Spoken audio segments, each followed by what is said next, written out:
गंगा जल से नहलाओ। बढ़िया होंगे और हमारी तरह ठाकुर जी की सेवा में मदमस्त होंगे और ठाकुर जी की कृपा का अनुभव भी कर रहे होंगे।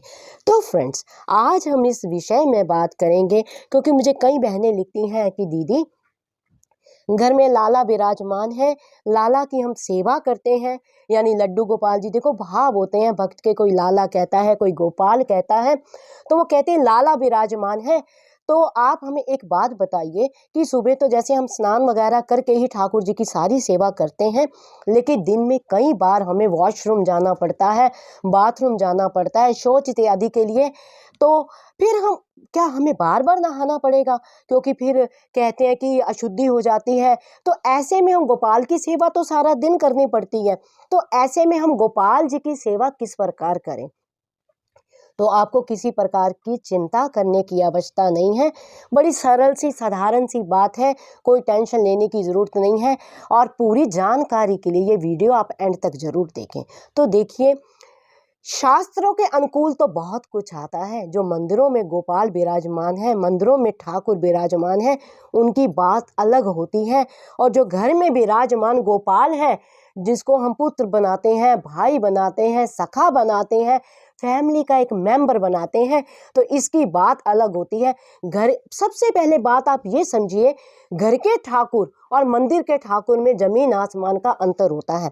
हाँ ठीक है, चाहिए घर में विराजमान है, फैमिली के मेंबर है, लेकिन हमें स्वच्छता और शुद्धता इन चीज़ों का भी ध्यान देना चाहिए। है तो ये ईश्वर, है तो ये भगवान। चाहे घर में एक पुत्र बन के बैठ गए हैं, चाहे घर में एक भाई बन के बैठ गए हैं, इनकी भवता और इनकी भगवंता को हमें नहीं भूलना चाहिए, इनकी ठकुराई को हमें नहीं भूलना चाहिए। ये ठाकुर है, ये ईश्वर है, पर ब्रह्म है, परमेश्वर है, इस बात को हमें नहीं भूलना चाहिए।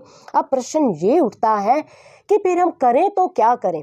अब देखो, जो मंदिरों में विधान होता है, जो शास्त्र कहते हैं, पहले मैं इस विषय में बात करूंगी, उस विषय पे में भी हम बात करेंगे, पहले मैं शास्त्रों की बात करूंगी। देखो, हम हिंदुओं में एक होता है, सब लोग जानते होंगे, जनेऊ संस्कार। हमारे कई संस्कार होते हैं, जन्म संस्कार, मुंडन संस्कार, विवाह संस्कार, जनेऊ संस्कार, तो कई संस्कार होते हैं। एक होता है जनेऊ संस्कार, आपने देखा होगा, जो पुरुष लोग धारण करते हैं जनेऊ, वो इसीलिए धारण किया जाता है कि वो देह को शुद्ध करता है।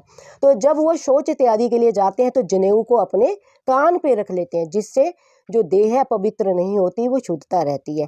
चलो, सब लोग तो जनेऊ नहीं धारण करते हैं। और अगर आप बात करें मंदिरों की, तो आप देखेंगे मंदिरों में तो बहुत शुद्धता की जाती है। और अगर आप हमारे भगवान बद्रीनाथ के पास जाएं, बद्रीनाथ में अगर आप गए होंगे तो आपने देखा होगा, बद्रीनाथ में होते हैं रावल जी, जो वहाँ के गोसाई हैं। उनकी जो उपाधि है, जो उनका पद है, उन्हें बोला जाता है रावल जी। तो जो वो रावल जी होते हैं, जितनी बार भी गर्भगृह के अंदर जाते हैं ठाकुर जी की सेवा में, आप जानते हैं बद्रीनाथ में कितनी भीषण ठंड पड़ती है, कितनी बर्फ गिरती है, इतनी ठंड होती है, फिर भी रावल जी जितनी बार ठाकुर जी की सेवा में जाते हैं, उतनी बार स्नान करते हैं। साथ में ही अलकनंदा की नदी है, गंडक के चश्मे हैं, तो वहाँ पे स्नान करते हैं, फिर गर्भगृह में जाते हैं। जितनी बार उनको बाहर निकलना पड़ता है, उतनी बार स्नान करना पड़ता है, और उतनी बार उनको भीतर आना पड़ता है। और वहाँ पे तो काफ़ी विधान है, चलो उस विषय में मैं बात नहीं करूँगी। तो मंदिरों की बात ऐसे होती है, हमारे ब्रज में आइए, हमारे वृंदावन में आइए, तो वहाँ भी कई ऐसे आश्रम हैं, उनका नियम है, उन आश्रमों का काफ़ी विधि विधान से, शास्त्रों के अनुसार ही वहाँ पूजा होती है। वो अगर एक छींक भी आ जाए ना, तो भी वो दोबारा स्नान करते हैं, फिर ठाकुर जी का भोग इत्यादि पूजा पाठ करते हैं। और एक आश्रम तो ऐसा है ब्रज में, हमारे वृंदावन में, जहाँ ठाकुर जी का जब भोग बनता है तो गीले वस्त्रों में बनता है। यानी जो बनाने वाले वहाँ पे होते हैं, जो गोसाई जी, जो भी पंडित जो ठाकुर जी का भोग बनाते हैं, स्नान करके आते हैं गीले वस्त्रों में, वस्त्र समेत स्नान करते हैं गीले वस्त्र में, शुद्ध वस्त्र भी जो पहनते हैं, फिर उन गीले वस्त्रों में ही भोग बनता है। यानी भोग बनाते हैं, उनके वस्त्र सूखने नहीं चाहिए। यानी अलग अलग संप्रदाय होती हैं, अलग अलग संप्रदायों के अकॉर्डिंग उनके जो नियम होते हैं। लेकिन अब तो पर हम तो घर में लाला विराजमान करके बैठे हैं, तो इतने नियम हम लोग फॉलो नहीं कर सकते हैं। तो हमें क्या करना चाहिए, क्योंकि जो हमारे ठाकुर हैं, ये घर के ठाकुर हैं, फैमिली के मेंबर हैं, तो देखो, जब सुबह हम स्नान इत्यादि करते हैं, शुद्धता से ठाकुर जी को स्नान कराते हैं, ठाकुर जी की पूजा करते हैं, तो ठीक है। अब बात यह है कि दिन में हम कई बार बाथरूम जाते हैं, दिन में कई बार हम ऐसे कार्य करते हैं, तो हर बार तो नहाना संभव नहीं। वैसे भी अब ठंड बहुत पड़ रही है, तो इतनी बार हम स्नान नहीं कर सकते। तो आपको क्या करना चाहिए? तो सबसे पहले तो जब आप वॉशरूम जाएं, बाथरूम जाएं, तो आप हाथ अपने साफ करें, अपने पैर धोएं और कुल्ला करें। और अगर आपके पास गंगा जल, तो थोड़ा सा गंगा जल अपने ऊपर छिड़क लें, तो आप पवित्र हो जाओगे। फिर आप ठाकुर जी की सेवा में जा सकते हैं। दूसरी सबसे बड़ी बात, अगर हो सके, अगर आपका सामर्थ्य है, तो ठाकुर जी को एक सोने की कोई भी वस्तु धारण करा दीजिए। चाहे आप कानों में कुंडल धारण सोने के करा दीजिए, चाहे कंगन सोने के धारण करा दीजिए, कोई ना कोई सोने की वस्तु अगर आप ठाकुर जी को धारण करा देंगे, फिर ठाकुर जी को कभी भी छू सकते हैं।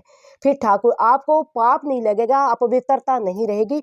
सोने में नारायण का वास होता है और स्वयं ठाकुर भी नारायण ही है। तो सोने, आपने देखा होगा जब हम अपने घर में कोई हवन पूजा इत्यादि करते हैं, तो जो पंडित जी होते हैं वो कहते हैं कि अगर आपके हाथ में सोना है तो आप पूजा में बैठ सकते हैं। सोना अपने आप में इतना शुद्ध और इतना पवित्र होता है। अगर हम ठाकुर जी को धारण कर, ठाकुर जी तो पवित्र है ही हैं, ठाकुर जी तो शुद्ध है ही हैं।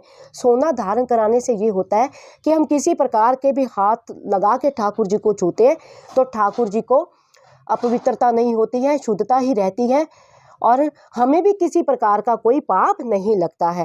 सबसे पहले मुझे जगाओ, फिर गंगा जल से नहलाओ, नई नई पोशाक बनाओ, बदल बदल कर